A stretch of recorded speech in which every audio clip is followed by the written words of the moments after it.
Oh, is that any better? Yes, it is no longer muted, and I've got fine visual. I think Ruth said that she wasn't seeing anything, but everything looks and sounds good on my end. Thank goodness. Did we just start, or did you hear all that stuff I just did a minute ago? I heard what you were saying about inviting people to come out. Okay, great. All right. Thank you so much for the feedback.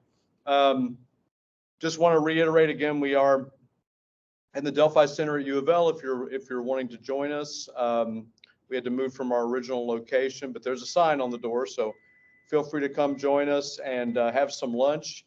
Feel free to join us any of our EcoReps meetings next semester.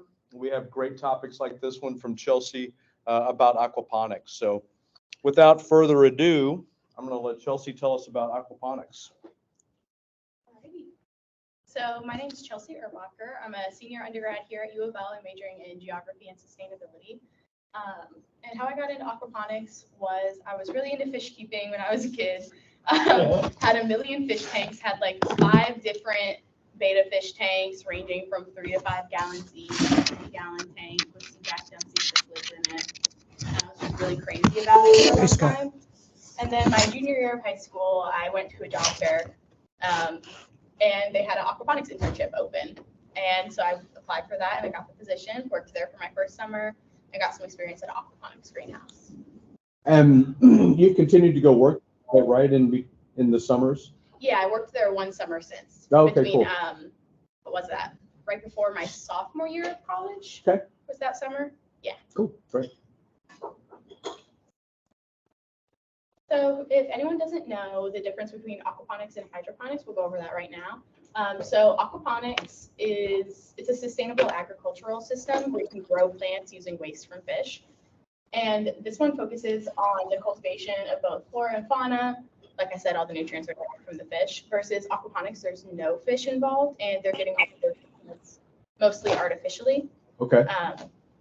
A lot of where those nutrients come from and kind of like where they're derived from can range a lot from how natural they are and how kind of chemical based that they are instead. But they're both very focused on plant growth and they're both forms of sustainable agricultural systems. Have you done hydroponics too? No, my mom ordered like one of those desktop ones once on Amazon. Okay. I wasn't a huge fan though because Okay. they just rotted and it was a lot more maintenance. All right. Yeah. Very fine. We're not here to learn about that anyway. So when you're talking about aquaponics, there's always an ethical issue, specifically with the employees that are working there and also the animals involved.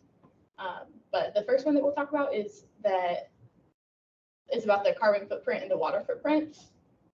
While there's a big reduction in the carbon footprint whenever you're using aquaponics, your water usage goes up, which is a problem. And then the second one is that it really kind of eliminates some unsafe work conditions because out in the fields in traditional agriculture, people are often exposed to extreme heat. There's a lot of illegal immigrant use happening in those fields, and it's not the most safe for the people involved, but this kind of eliminates that, which is a cool part of the ethics of aquaponics. And then this also reduces ocean pollution and overfishing, which is another really great thing because you're getting some of your fish from your aquaponics setup instead of going out into an ocean, specifically freshwater bodies, because we don't really do saltwater. But this kind of reduces that. And then it also saves some agricultural land from overuse. So what happens with agricultural land in traditional setups is whenever you're farming the same crop over and over again, it drains the nutrients from the soil until eventually you're left with a pretty much barren soil. And this eliminates that, and it doesn't drain any soil because it's constantly being replenished by nutrients from the fish. And then also you get healthier fish than traditional methods of fish farms because they're being looked after, quite frankly. A lot of traditional fish farms don't entirely use the most natural methods of upkeeping their fish, but that's not seen as much in aquaponics because it's just not needed. They have the filtration coming from the plants. But there is something to consider is the ethics. I know there's been some arguments about whether or not it's ethical to grow fish in the containers that they're being grown in, saying that they'll need more mental stimulation than that, but that's a personal choice of whether or not you want to support that. Because at the end of the day, they are fish farms, and no one's entirely sure their fish level of consciousness, and that's a whole ethical debate that we can get into another day. So some of the pros of aquaponics. Hey, Chelsea, before you go on, I mean, we don't have to debate it. What's your opinion? I think it depends on the fish. I think that some fish they don't require the same level of mental stimulation that other fish do. I think with things like tilapia, it's not that big of a deal. But I think that it would be a lot less ethical because I think that goldfish in specific are one of the ones that tend to get abused, and they're actually a lot smarter than most people think they are, and they're supposed to live for like 20 to 30 years each. Yeah. And yeah, so a lot of them get abused in that situation, and they really do need space to kind of swim around. They can suffer from something called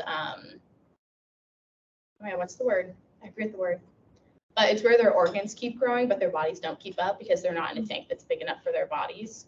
So it really does depend on the fish and the breed that you're using. Okay, but some of them, I mean, would you say they're sentient? Was that the word you'd use, or conscious, or how would you characterize that if we're talking about giving ethical value to the creature? It's difficult because there's a really big debate in consciousness in animals, Right. and what makes animals animals and humans, and what separates man from what we call nature. Sure. I'm just wondering, like, do some of the fish qualify for a higher value of some kind in your view? In my mind, they do, specifically because their brains just are a lot more intelligent. They're a lot more capable than some other kinds of fish are. And then another thing is health issue, like I was talking with the goldfish, where their organs keep growing, but their bodies can't, and they pretty much get like exploded to death with their guts. But Okay, yeah, just curious. Thanks for yeah. elaborating on that. And so some of the pros of aquaponics is that there's an increased nutrition. Specifically, you can see this in lettuces such as like lettuce, produce such as lettuce, things like romaine, iceberg, and all of that stuff. In traditional agriculture, they're not receiving the same nutrients that they do receive from aquaponics because of reasons that I talked about earlier with the soil degradation and how that soil gets drained of nutrients from overplanting and just replanting of the same crop. There's a higher productivity. The lettuce, things specifically lettuce, I'll use lettuce because that's the most commonly used and grown produce, and it grows the best in aquaponics.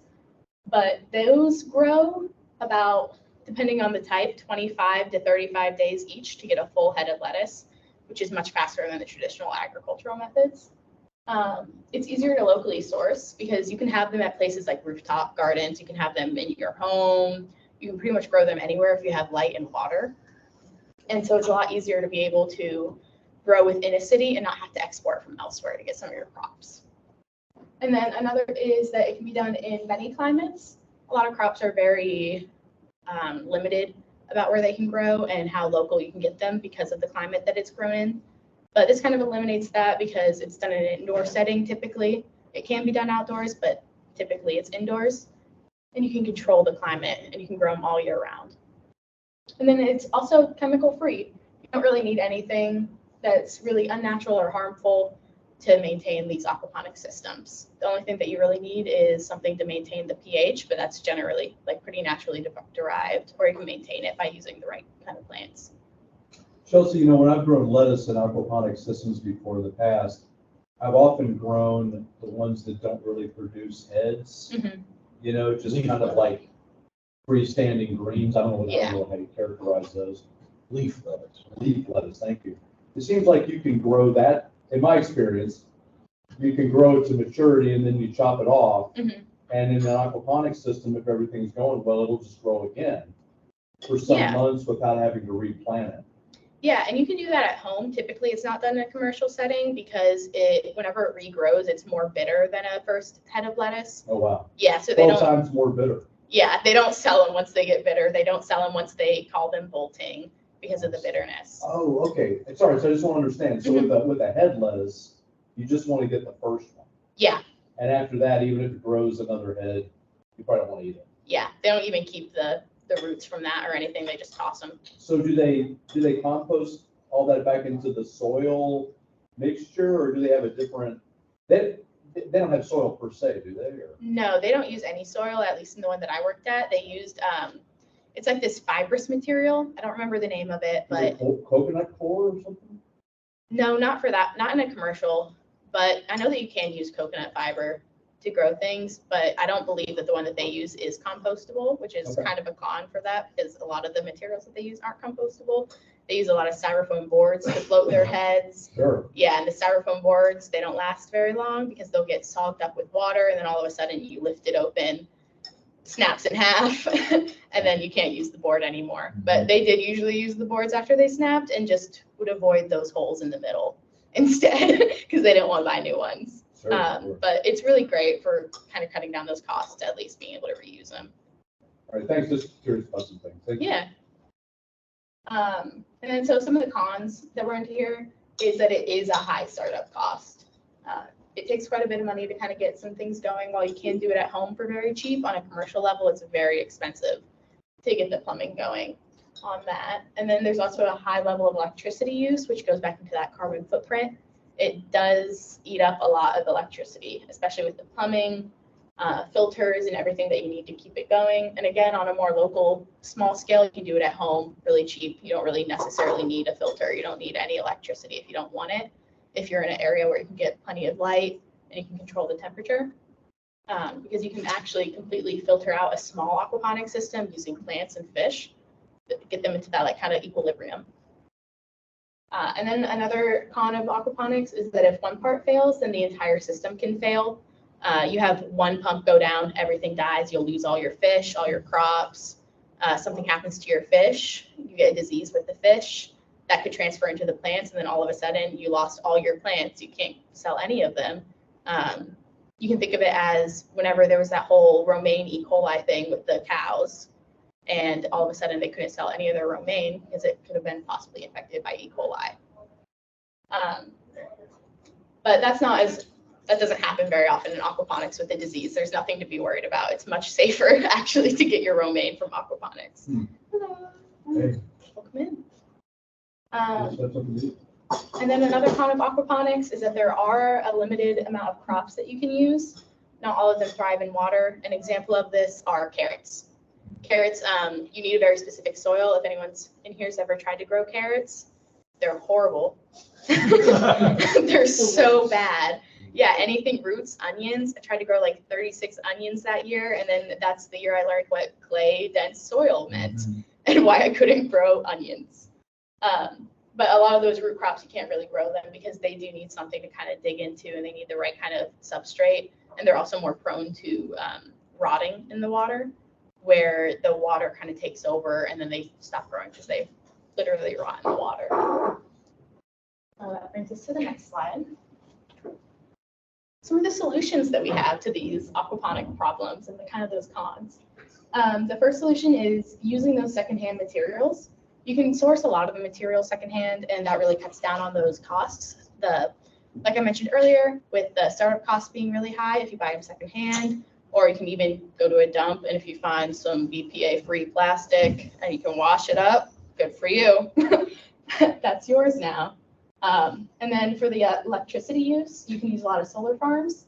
At the aquaponics system that I worked at, they had a huge amount of solar panels out in the back, and that's how they sourced and powered the entire facility. And the greenhouse was quite a bit bigger than this room. So it was a pretty big facility. I'd say maybe 3 of these rooms just to get an eye on the size of it. But yeah, and then they still had solar power that was left over after all of the electricity use, so they could keep or sell it off. Whenever I was working there, that was what they were talking about with some companies. I don't know what's happening now. It's been 2 years. I don't know if they're selling it or what, but I know they have extra. Can you share the name of the company with us? Yeah, West Kentucky Aquaponics. West Kentucky Aquaponics. Yeah, they're really great people. Nice. If you ever have a chance, I know they do tours. If you're ever in Western Kentucky, 3 hours west near Paducah, Kentucky, they can do tours. Yeah. And would we ever see the products of that in locally? Is it branded as West? Yeah, it's branded. It's all branded as West Kentucky Aquaponics. They have a few deals at some local grocery stores, some of the smaller ones, which is really nice to be able to go see them. Like, and I think it was 2 grocery stores, a Food Giant, and then King's Bros, I believe is the name. But don't trust me on that second one. I don't quite remember. But those were two of the local ones. And they also had a deal with some people out in Southern Illinois, I believe. And then they really started to expand a lot the last time I was working there. It's a relatively new company. Whenever I started working for them, my junior year of high school, that was their, I think, like first or second year kind of off the ground and running. And so then the third solution that we have is that there's a lot of different types of aquaponics systems. You can really personalize aquaponics systems and do whatever you want with them to best fit your needs, which is another great solution to that. And then you can combine those techniques to decrease failure. So if you have one thing go wrong in one part, then you can have another part that's separate from that, and you can really decrease those chances of failure. And then also having backup generators, especially with the electricity. Like I mentioned earlier with the solar farms, you do end up having a lot of backup electricity. If you produce a lot of electricity, you have some to keep for yourself, you can kind of load those onto generators and have some clean electricity used in case you have a rainy day, something happens to your solar panels, anything like that.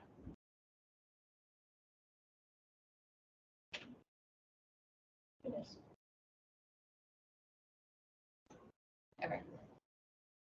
So now, if you're interested in aquaponics after hearing all this, we'll talk about 3 things that you need for a successful aquaponics system if you want to do it at home. Number 1 is an established tank. Now, what I mean by an established tank is that you have the amount of bacteria built up in your system that it will support and kill off other bad bacteria, specifically ammonia. You can think about it in fish tanks. You have the gravel at the bottom. A lot of bacteria is stored in that gravel, and it'll actually eat up that ammonia to keep your pH, nitrate levels all stable. And you want to have that in your filter specifically to make sure you have all that bacteria keeping everything healthy. And then also making sure that it's reliable, not leaking. Whenever things leak, that's just, as you can imagine, it's horrible. A lot of wasted water. But once this has been set up, you can kind of start doing that carbon cycle, which is what I was talking about earlier with establishing the bacteria. It's called the carbon cycle, and it's just the cycle in which you do the carbon. And this is what you really need to do before you can go on to the next 2 steps. So people recommend that you add plants in before you add aquatic life, and that you can do a fishless cycle instead for just the overall health of the fish, making sure they don't die off from ammonia poisoning, things like that. But it's really up to you. But this is what I recommend. So next up, you're going to want to add your plants. And what these plants do is they kind of act as the filter for the system. And then also you eat them, which is incredible.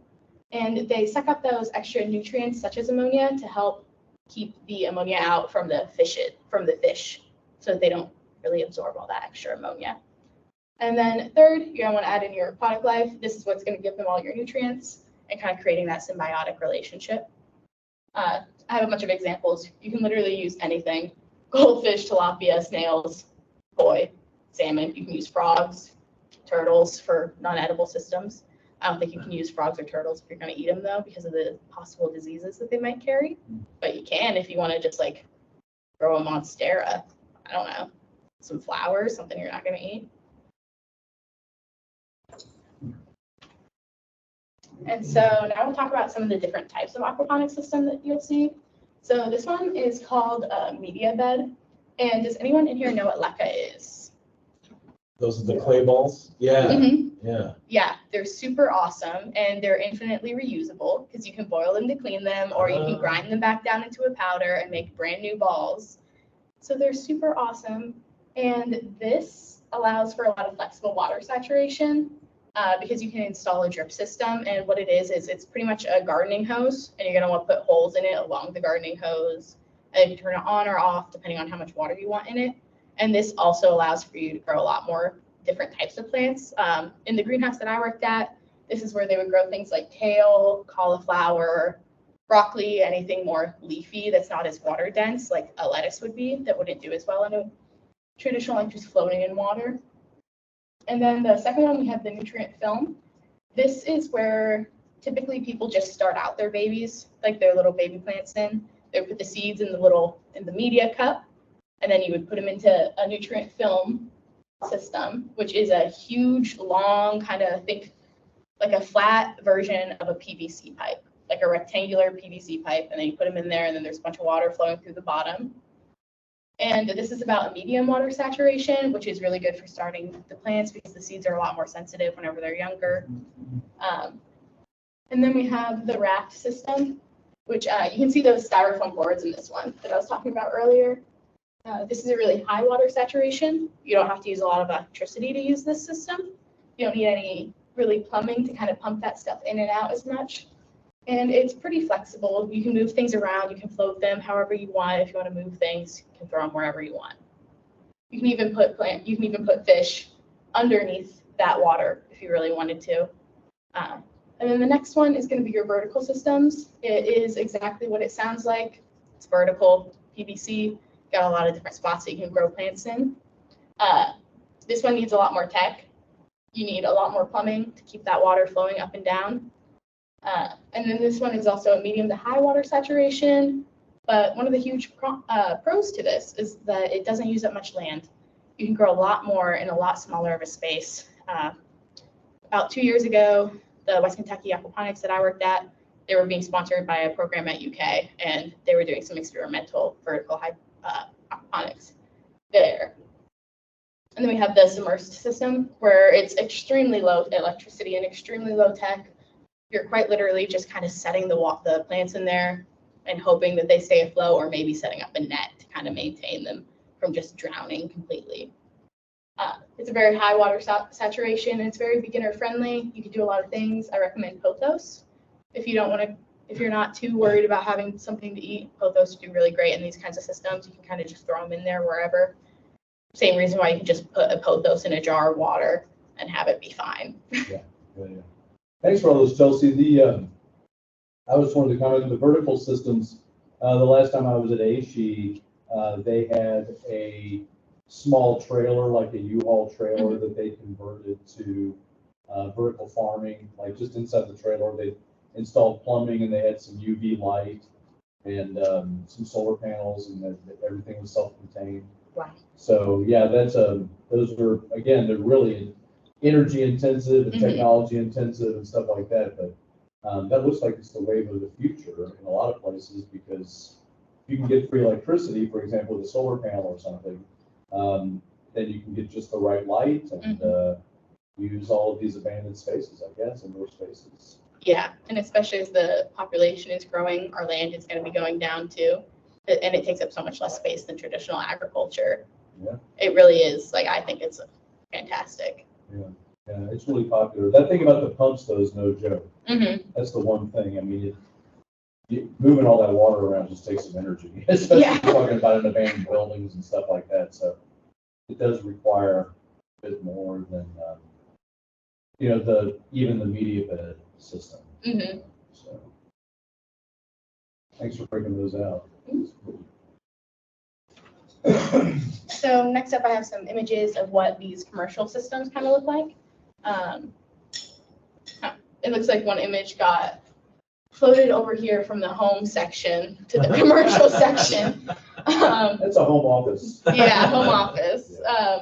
But you can kind of see what these greenhouses look like from the outside. They're gigantic. Around right here is where they would really have the solar panels if they were to have solar panels. But this one's even more huge, because you can see over here, they have gigantic tubs of water. That means that they're either growing fish over there. It's another gigantic water filtration system. If you've ever been to an aquarium and you've seen the back rooms, or like if you ever went on a tour or something and you saw those gigantic filters, that could possibly be where that's happening, or they could be growing more fish there too. This is probably likely a lot more of a forgiving climate, though. Not everywhere can have those outdoor ponds. And then you can kind of see, this is actually exactly what the one that I worked at looked like for their filter systems. It's 4 giant tubs, and each one of them has a different purpose. You can see the little boards in there. That kind of, it removes a lot of the gigantic particles, so we would have to hose it down once a week and spray off all the fish poop, big chunks. Yeah, smelled great. And then you have more filtration systems in the middle, and then another big one out there. And you can see what those beds look like in that commercial system.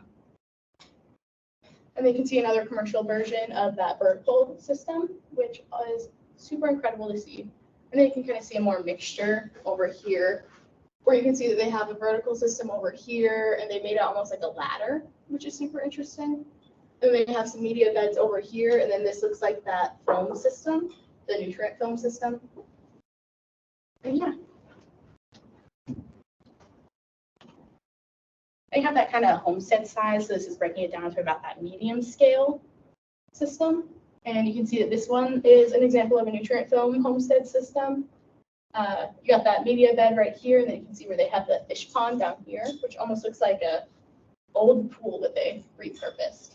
And then you have a IBC tank. These are really popular to use for aquaponics, just because they're food safe and they're pretty durable, especially once you have those steel things on them. Without the steel things on them, it's kind of difficult to do because they do go out a lot with all the water in them. And then you have another one over here where you can see this is extremely DIY. They just have whatever fish they have down in the bottom that looks like about a 10-gallon tank. And then they have probably some piping that connects it into there to keep the water going into what looks like a media bed with that leca. And then you have up here where you can kind of see they have all sorts of stuff going on over here. They have a float right here. They have got a media bed and have that nutrient film, and then it's all connected to that center container of fish. So that one on the lower left, Mhm. there's no fish, right? That's a hydroponics rather, nope, no, the left, there, yeah. I'm actually not entirely sure because I don't see where the fish would be Yeah, coming so from. that's more like a hydroponics. Yeah, Okay. probably. Tiny, tiny fish. They live in the pipes. I've heard about that. Well, I guess it could be connected to some tank that maybe is in the back we can't see, right? Yeah, I don't know. Yeah. Came up on Google Images. Yeah. Look good. And then we have some of these desktop systems. I included some of the commercial systems and then also some of the more DIY systems because people are at different price points. And then other people have sustainability interests in mind. Maybe they don't want to buy commercial. And maybe some other people don't really care that much and they just don't want to spend that much time setting it up, but they want to have some of their own, which is perfectly fine too.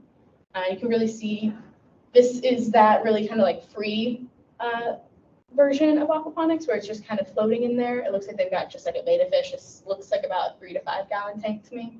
They got a really small version of it that's probably about 2.5 to 3 gallon tank, and they only have the one little plant growing from it. That's another commercial system. Or not commercial, but you buy it from a store. Retail system. Yeah, retail. Then you have the more DIY systems. This one, I can't really tell what are in these beds, but it's got to be something that's holding them straight up like that. And then they're just connected straight on the top. I don't know if there is any pumps. It doesn't look like there's any pumps that are going into that. It looks like that's just a floater. Then you have another more commercial system, another little betta fish tank. Those are really popular. People love betta fish. This one looks about 2.5 gallons. And you got some more, another one over here for an example. This one even has a light on it, which is cool. And you got more over here and there.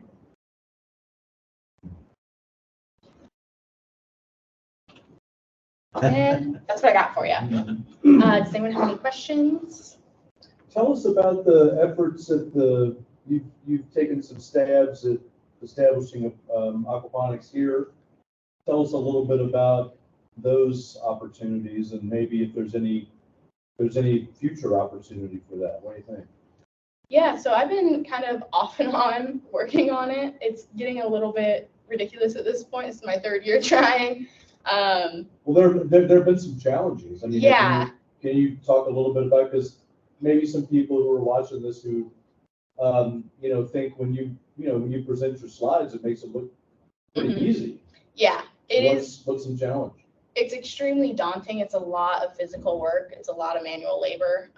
The first time I tried, and some of the issues are personal. I just take a lot of classes. Sure. I take a lot of 18 to 21 hour semesters. Get Well, pretty low on I mean, time. the point is not Yeah. to call you out. The point is to say, this takes a lot of time. Yeah, right? it And definitely You does. make, you say, the Uh-huh. fish feed the plants and the plants feed the fish, and you Yeah. go away, right? Yeah, But and not so much. And in the first one, I remember we were in the shed, and a big challenge for that was literally just the manual labor portion of it. There was a lot of stuff to move around. that's the biggest challenge, is getting everything set up, getting your filter set up, having the manpower and the time to really set that stuff up. It takes a lot of effort, which is something that people don't necessarily think about all the time. It's just like, yeah, I'll just do it. I'll just get it done. But that doesn't always happen. And then the second time we did it someone built a greenhouse on top of a dumpster previously, and it was super awesome, super excited. We made a lot of headway. We finally got a tub filled up with water. And then there was a big windstorm, and it totally knocked off the entire top of the greenhouse, flipped it completely upside down, broke about half of our equipment. We were down a tank, we were down a filter, everything. And then this semester, we're in another greenhouse, and we haven't yet filled it up with water. There's a lot of problems you have to keep in mind with those climate problems, because in that greenhouse, it gets really warm. You can't really grow things when in like 95-degree water. Is this in the UPA greenhouse? Yeah, that's a very effective greenhouse. Yes, it's really good at being warm. It's really good at it. And the AC is broken in there, which is another problem that you have to kind of take into mind. But it's a lot of work really getting these things set up, especially if you're not just doing it at a desktop level. Because at desktop level, you can just get a 3-gallon tank, throw a betta fish in there, throw some plants in there, and call it quits. But at a bigger level or homestead size, it really is a lot of work. That's useful. Is there anybody helping you with any of the work right now? Yes. The communication intern, Anna Dittman, super great girl, super awesome. She really helped me out a lot last year, especially with that dumpster greenhouse, because it was insanely full of weeds. And she put about 30 gallons of water into the tub for us, because we're using it's 50 gallons, I believe, 50-gallon tub. And we had to take it up gallon by gallon in a bucket, climbing up this freaking little ladder. It was insane. And it took so much power. And we had to walk across the entire composting site with each bucket 50 times to get this thing full. Yeah. Yeah, so we were very upset whenever it flipped it upside down. We saw all of our water was gone. But this one, so in this one, you're gonna be able to have a much more stable situation once you guys get it together. Oh, yeah. Do you think there's is there some timeline at all? Like, do you think that there could be something going this coming academic year? Does that sound? Yeah, next semester we should actually have a lot more time on our hands, just because graduating last semester, not taking many classes at all. I'm taking like 4 classes and calling it quits. So I have a lot more time to dedicate to that. I know during the winter time, at least, it won't be hot. So we can at least get it started and then worry about AC later, which will take a lot of time off of our hands, and you can really get that running and then worry about problems as they come along. So that'll be really great. Looking forward to it. I think all we need right now is just a filter and then like plug it into some outlets, and we're pretty much good to start going. Justin, if somebody wants power in there, do they need an extension cord from the building? Is that the situation right now? Yeah, well, unless they can tie into our solar panel there, and we could also tie in a battery there. So if the renewable energy internal had to work on that. Okay. I know I sent a message to him recently, Okay. and he doesn't have one ready yet. Okay. I think this was about like 2 or 3 weeks ago. I messaged him about it, but By Austin? yeah. That's But great. he doesn't have one out yet that's ready. No, I so. just talked to him like 3 days ago, and he said it's good to go. Oh. So I think he's going to bring that thing back to campus. So he was supposed to have it ready for Sustainability Week, but he needed a part or something. I don't know. The whole thing's just it's amazing that it works. Yeah. It's a complete miracle of science. It works. But he's been, anyway, for Justin's peace of mind at least, he's been making videos step by step of all of his repair processes. Wow. So we'll have that archive whenever that happens. But anyway, if that's where you want the solar generator to go, we can certainly do something like that. We probably want to leave it in the basement, run the cords outside. But we'll work on that. Okay, well, that's terrific. Anybody else have questions for Chelsea about aquaponics? Actually, I have a question. The water you fill up the tanks with, do you buy distilled water or is it just plain tap water? just plain tap water. And then we were just gonna use the evaporation method to kind of make sure that all the bad stuff come out. Most tap water that you have doesn't have anything crazy in it. Just And you can- chlorine. Yeah, chlorine, and then that evaporates after about 24 to 48 hours of just sitting out. Oh, okay. So you don't really need to filter it too much if you don't want to. But we can fill with rain barrels at Yeah. the new locations. That'd be good. How much capacity do we have in the rain barrels? At UPA? Yeah. About 1,000 gallons? Wow. Oh, wow. That's great. I didn't know how many were there. Yeah, there's a lot. How does Chelsea just go and turn on the tap, or does she need to prioritize her seat tap? Or yeah, just use it. Cool. Just take it. Just take the water. Oh, that's cool. All right. Well, yeah, anybody else have a thought? Thanks. Chelsea, thanks a lot for making the time today. Anybody like to get some more food, feel free. We do have the room for the remainder of the time, so if anybody wants to You insist. engage. Yes, please, Scott, I'm so delighted to see you eating with us today. So, bread's delicious, Chelsea. Good one. Thanks. All right. We will have, for our January EcoReps meeting, we will be having a session on green burial with a graduate student who's very excited about this process. So we love to have students come and present at the EcoReps workshops. If you or anybody you know is interested in making a presentation, we'd love to have anybody make these presentations. Contact me, Brian Barnes in Philosophy. I'm happy to get you on the calendar and bring you out for an EcoReps workshop. And again, please feel free to join us in 2024 for lunch at the last Friday of every month we're in session. So thanks for coming in today. Thank Thanks. you.